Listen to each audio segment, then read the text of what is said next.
નમસ્કાર મિત્રો, ફરી એકવાર હાર્દિક સ્વાગત છે મિત્રો તમારું અમારા આજના નવા વિડીયોમાં. મિત્રો, આજના સમયમાં સૌથી મોટો રોગ જો કોઈ હોય તો તે બહારની બીમારી નથી, પરંતુ ભીતરની અશાંતિ છે.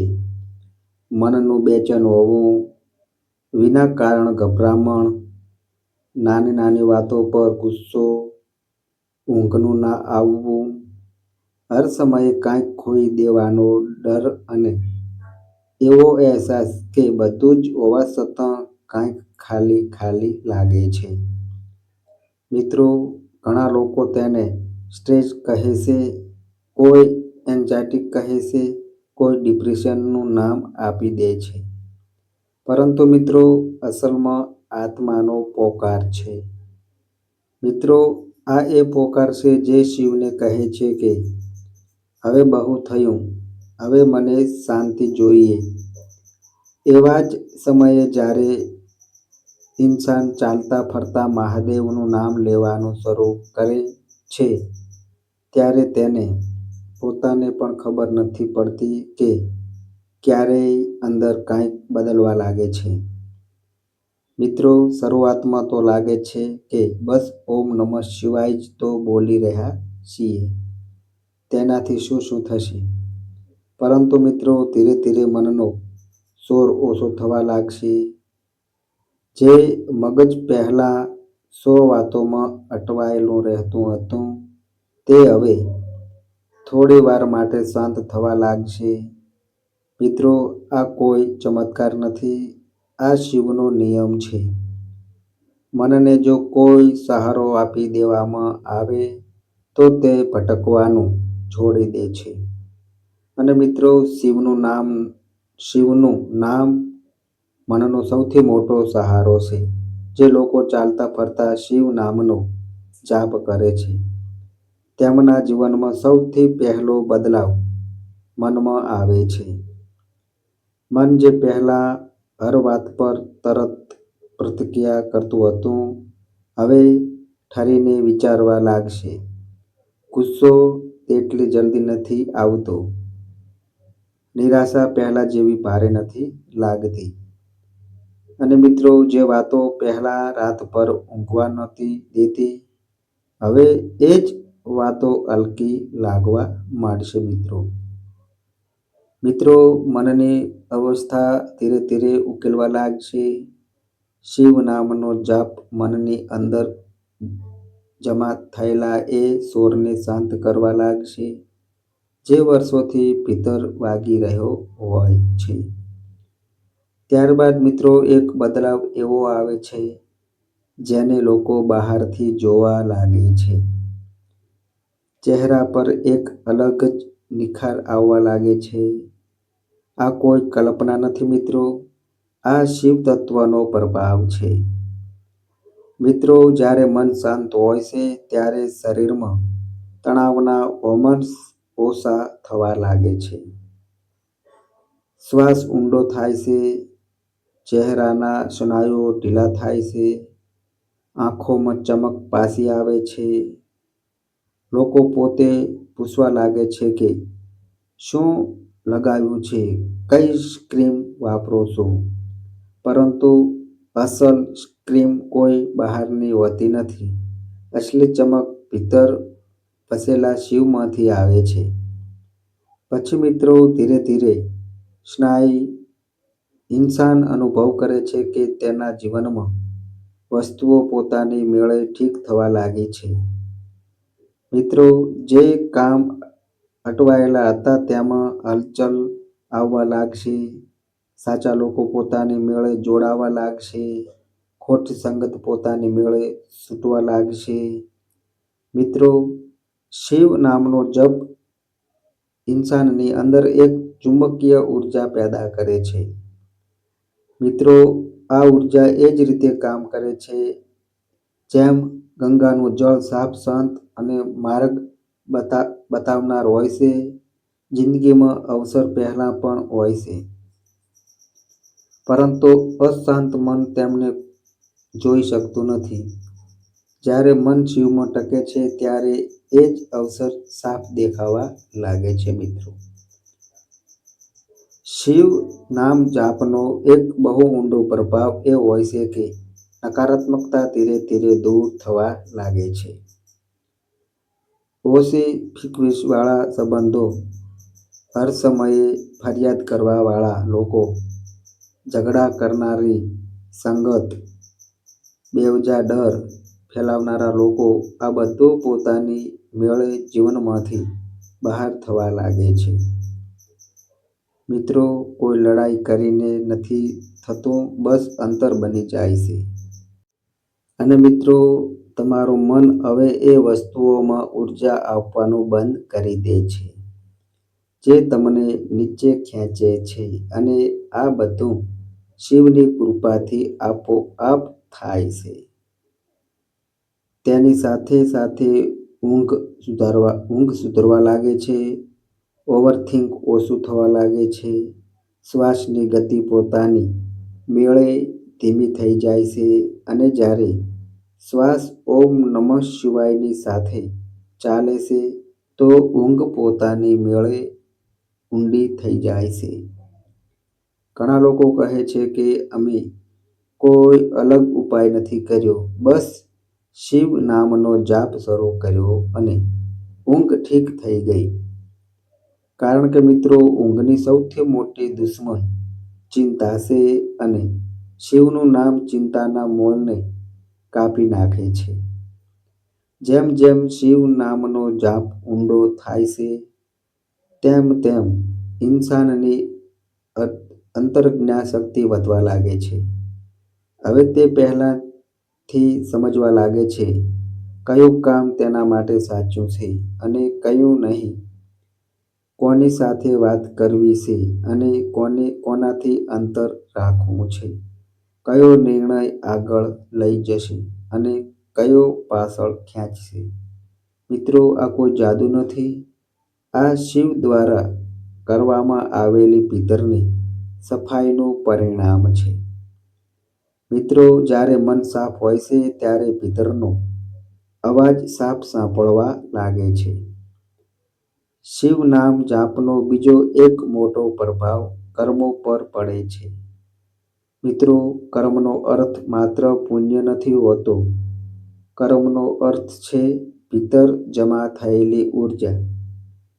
મિત્રો, ખોટી આદતો, ખોટી સોચ, ખોટી ઈચ્છાઓ, ખોટા ભાવ, મિત્રો આ બધું ઉર્જાના રૂપમાં ભીતર જમા થઈ જાય છે. શિવ નામનો જાપ એ ઉર્જાને ધીરે ધીરે બાળવા લાગે છે.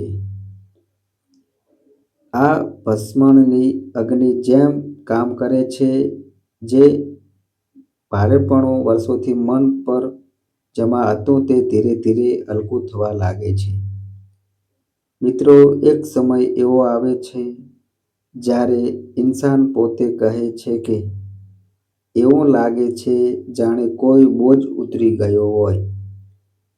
જ્યારે ભીતરનો બોજ ઉતરે છે ત્યારે ઇન્સાનનું પૂરું વાઇબ્રેશન બદલાઈ જાય છે. તેની હાજરી જ શાંતિ આપવા લાગે છે. લોકો તેની પાસે બેસીને સારું અનુભવે છે. તે કંઈ પણ બોલ્યા વગર પણ લોકોને સુકૂન આપવા લાગે છે. મિત્રો, આ બધું કોઈ દેખાડા વગર માત્ર શિવની કૃપાથી થાય છે. શિવ નામ જાપની સૌથી મોટી કૃપા એ જ છે કે મનથી બોજ હટી જાય છે. જે ગિલ્ટ, જે ડર છે, જે પછતાવો, જે વર્ષો જૂનો થાક મનમાં જમા હોય છે તે ધીરે ધીરે મિત્રો ઓગળવા લાગે છે. અને મિત્રો, એક દિવસ ઇન્સાન પોતે પોતાની જાતને કહે છે કે હું પહેલા જેવો નથી રહ્યો. મારું મન ખુલી ગયું છે. મારા ભીતરમાં મહાદેવ વસી ગયા છે. અને આ જ શિવ નામ જાપનો અસલી ચમત્કાર છે મિત્રો. મિત્રો, જીવનમાં એક સમય એવો જરૂર આવે છે જ્યારે ઇન્સાન અંદરથી તૂટી જાય છે. જ્યારે દિલ કહે છે કે હવે વધુ નહીં, હવે સહન નહીં થતું, હવે રસ્તો નથી દેખાઈ રહ્યો. એવા સમયે કોઈ રડે છે, કોઈ ચૂપ થઈ જાય છે, કોઈ પોતાને રૂમમાં બંધ કરી લે છે અને કોઈ ખોટા નિર્ણય લઈ બેસે છે. પરંતુ મિત્રો, બહુ ઓછા લોકો એવા હોય છે જે તે તૂટવાના સમયે શિવનો સહારો લે છે. અને આ જ લોકો સાંભળી જાય છે. કારણ કે જ્યારે ઇન્સાન સૌથી વધુ તૂટેલો હોય છે, ત્યારે મહાદેવ તેની સૌથી નજીક હોય છે. અને શિવ નામ જાપ એ જ પુલ છે જે તૂટેલા ઇન્સાનને મહાદેવ સાથે જોડી દે છે. મિત્રો, તમે પણ જોયું હશે કે જે લોકો અંદરથી ખાલી હોય છે, તેઓ જ સૌથી ઝડપથી ઓમ નમઃ શિવાય પકડે છે. કારણ કે તે સમયે જે શાંતિ જોઈએ છે તે કોઈ ઇન્સાન નથી આપી શકતું. તે માત્ર મહાદેવનું નામ આપે છે. અને એક બહુ ઊંડી વાત યાદ રાખજો મિત્રો, કે જો તમે શિવનું નામ જપી રહ્યા છો તો તે તમારી મરજીથી નથી થઈ રહ્યું. મિત્રો, આ મહાદેવની કૃપા છે. કોઈ પણ ઇન્સાન પોતાના બળથી શિવનું નામ નથી જપી શકતું. જો આજે તમારા જીવનમાં શિવ નામનો જાપ આવ્યો છે, તો મિત્રો સમજી લો મહાદેવે પોતે તમને બોલાવ્યા છે. અહીંથી શિવ નામ જાપની યાત્રા વધુ ઊંડી થાય છે મિત્રો. અને મિત્રો, જ્યારે ઇન્સાન નામ જાપ કરતાં કરતાં થોડું થોભતા શીખી લે છે, ત્યારે તેની અંદર એક નવી યાત્રા શરૂ થાય છે. મિત્રો, આ યાત્રા બહારની હોતી નથી. આ ભીતરની હોય છે. અહીં જ શિવનું સાનિધ્ય અનુભવવાનું શરૂ થાય છે. શિવ કોઈ મૂર્તિ નથી રહી જતાં, કોઈ તસવીર નથી રહી જતાં. શિવ એક અનુભૂતિ બની જાય છે. એક એવી અનુભૂતિ જે શોરમાં પણ મૌન આપે છે અને એકલતામાં પણ સાથ નિભાવે છે. મિત્રો, શિવનું નામ જ્યારે શ્વાસો સાથે જોડાઈ જાય છે, ત્યારે ઇન્સાનને પહેલી વાર સમજાય છે કે ધ્યાન શું છે. આંખો બંધ કરી લેવી એ ધ્યાન નથી હોતું. પરમાત્મામાં બેસી જવું એ ધ્યાન નથી હોતું. ધ્યાન એ અવસ્થા છે જ્યારે મનની અંદર ઊંડી તરંગો ધીરે ધીરે શાંત થઈ જાય છે. મિત્રો, જ્યારે ઈચ્છાઓ નબળી પડવા લાગે છે, જ્યારે વિચારો આવે તો છે પરંતુ પકડ નથી બનાવી શકતા. અને આ બધું જબરજસ્તી નથી થતું. આ પોતાની મેળે થાય છે. નામ જાપ કરતાં કરતાં એક સમય એવો આવે છે જ્યારે શિવનું સ્વરૂપ ભીતર ઉભરવા લાગે છે. ક્યારેક ધ્યાનમાં, ક્યારેક સપનામાં, ક્યારેક બસ એક ઝલકની જેમ. અને ઘણીવાર કોઈ રૂપ પણ નથી દેખાતું. બસ એક ઊંડી શાંતિ અનુભવાય છે. એવી શાંતિ જે શબ્દોમાં નથી કહી શકાતી. એવી શાંતિ જેમાં રડવાનું પણ સુખ હોય છે. શિવનો માર્ગ સરળ નથી, પરંતુ મિત્રો આ સૌથી સાચો માર્ગ છે.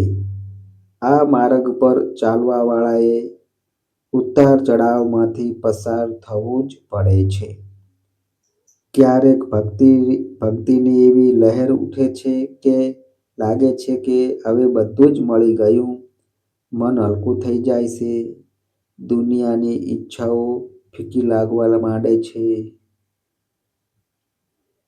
લાગે છે જાણે અંદરનો બધો અંધકાર ખતમ થઈ ગયો હોય. મિત્રો, આ અવસ્થા બહુ સુંદર હોય છે, પરંતુ અહીં જ રોકાઈ જવું જોખમની વાત છે. મિત્રો, પછી એક સમય એવો પણ આવે છે જ્યારે બધું સુકૂન સુકૂન લાગવા લાગે છે. ના ભજનમાં મન લાગે છે, ના દુનિયામાં રુચિ રહે છે. અજીબસી બેચેનીની ગભરામણ અને ખાલીપો છવાઈ જાય છે. આ અવસ્થા સાધકના જીવનમાં જરૂર આવે છે. અને આજ એ સમય હોય છે જ્યારે મોટા ભાગના લોકો રસ્તો છોડી દે છે. તેમને લાગે છે કે આ માર્ગ કામ નથી કરી રહ્યો. પરંતુ મિત્રો, અસલમાં આજ એ સમય હોય છે જ્યારે શિવ સાધકને ભીતરથી પરખે છે. શિવ ક્યારે જલ્દી કાંઈ આપતા નથી. તે પહેલાં છીનવી લે છે. તે અહંકાર છીનવી લે છે. તે દેખાડાની ભક્તિ છીનવી લે છે. તે એ ભાવના છીનવી લે છે કે હું કાંઈક કરી રહ્યો છું. અને જ્યારે આ બધું છીનવાઈ જાય છે ત્યારે ઇન્સાન ખાલી થઈ જાય છે મિત્રો. અને મિત્રો, ખાલી ઇન્સાનમાં જ શિવ ઉતરે છે. તેથી જ્યારે મન ભારે હોય, જ્યારે ભક્તિમાં રસ ના આવે, જ્યારે સાધના બોજ લાગે, ત્યારે ડરવું ના જોઈએ. ત્યારે નામ જાપને વધુ મજબૂતીથી પકડવો જોઈએ. વગર સવાર કર્યા, વગર ફરિયાદ કર્યા બસ શિવનું નામ લેતા રહેવું જોઈએ. સારી સંગતનું અહીં બહુ મોટું મહત્વ છે. સત્સંગ એટલે કેવળ કથા સાંભળવી નથી હોતી. સત્સંગનો અર્થ છે એવા લોકોની વચ્ચે રહેવું જેમનું મન ભગવાન તરફ ઝૂકેલું હોય. કારણ કે મિત્રો, મન બહુ જલ્દી રંગ બદલે છે. ખોટી સંગત મળી જાય તો સાધક પણ ભટકી જાય છે અને સાચી સંગત મળી જાય તો પડતો પણ સાંભળી જાય છે. શિવના માર્ગ પર ચાલવા વાળાએ દેખાડાથી બહુ બચવું જોઈએ. તિલક લગાવવું, માળા પહેરવી, નિયમથી સ્નાન કરવું, આ બધું ખોટું નથી. ખોટું ત્યારે થાય છે જ્યારે આ બધું લોકોને બતાવવા માટે કરવામાં આવે છે. શિવ દેખાડાથી બહુ દૂર રહે છે. તે માત્ર ભાવ જુએ છે. જો ભીતર અહંકાર છે કે લોકો મને ભક્ત સમજે, જ્ઞાની સમજે, તો સમજી લો સાધના નબળી પડી રહી છે. સાચો ભક્ત તે હોય છે જે ભીતરથી જાણે છે કે તે હજી બહુ નાનો છે, જે હર દિવસે પોતાને શિવના ચરણોમાં વધુ ઝૂકેલો જુએ છે, જે કોઈની નિંદા નથી, વિચલિત નથી થતો, જેને કોઈ કાંઈ કહી દે અને ભીતર શાંતિ જળવાઈ રહે, એ જ અસલી પરીક્ષા હોય છે. જો કોઈ તમને ઘમંડી કહી દે, પાખંડી કહી દે અને અંદર કંઈ ના રહે તો સમજો સાધના સાચી દિશામાં છે. અને જો દિલમાં બળતરા થાય તો સમજો હજી ભીતર કામ બાકી છે. આત્મનિરીક્ષણ શિવનો અસલી ઉપદેશ છે. શિવનો ભક્ત તે નથી જે બધું છોડીને જંગલ ચાલ્યો જાય. શિવનો ભક્ત તે છે જે સંસારમાં રહીને ભીતરથી મુક્ત હોય, જે હર પરિસ્થિતિને સાધના બનાવી લે. દુઃખ આવે તો નામ જાપ, સુખ આવે તો કૃતજ્ઞતા, અપમાન આવે તો મૌન અને સફળતા આવે તો નિમંત્રા. લોકલાજ સાધનાની સૌથી મોટી દુશ્મન છે. લોકો શું કહે છે, આ વિચારતા વિચારતા ઇન્સાન ભગવાનથી દૂર ચાલ્યો જાય છે. શિવના માર્ગ પર ચાલવા વાળો જો હર પળ એ વિચારતો રહેશે કે દુનિયા શું કહેશે, તો તે ક્યારેય ભીતર નહીં ઉતરી શકે. તેથી ભજન સાધનાને ગુપ્ત રાખવી જોઈએ. દિલ અને શિવ વચ્ચેની વાત બનાવીને રાખવી જોઈએ. જીવનનો સૌથી મોટો અવસર એ જ છે કે ઇન્દ્રિયોને શિવના ચિંતનમાં લગાવવામાં આવે. જે અવરોધોથી ડરે છે તે હારી જાય છે અને જે અવરોધોને પણ શિવની કૃપા માની લે છે તે જ આગળ વધે છે. શિવ સાધકને પાડતા નથી, તે તેને તોડે છે જેથી તે મજબૂત બની શકે. અને અંતમાં એક વાત બહુ ધ્યાનથી મિત્રો સમજજો. શિવનું નામ જાપ કોઈ સાધારણ અભ્યાસ નથી. આ આત્માનો પોકાર છે. આ જન્મ જન્મના સંસ્કારોનું પરિણામ છે. જો આજે મિત્રો તમારા જીવનમાં શિવનું નામ આવ્યું છે તો સમજી લો આ સાધારણ વાત નથી. તેથી મિત્રો હવે વધુ રાહ ના જુઓ. મિત્રો આજથી હમણાંથી ચાલતા ફરતા ઉઠતા બેસતા શ્વાસોની સાથે શિવનું નામ જોડી લો અને કોમેન્ટમાં શિવનું નામ લખીને તમારી યાત્રાની શરૂઆત કરી લો. જો મિત્રો આ અમારી માહિતી ગમી હોય તો વિડીયોને લાઈક કરજો, તમારા મિત્રો સાથે શેર કરજો અને મિત્રો આ અમારી ચેનલ પર નવા આવ્યા હોય તો મિત્રો ચેનલને પણ સબસ્ક્રાઈબ કરજો. તો બસ મિત્રો આજે આટલું. ફરી મળીએ એક નવા વિડીયો સાથે. ત્યાં સુધી બધાય મિત્રોને હર હર મહાદેવ.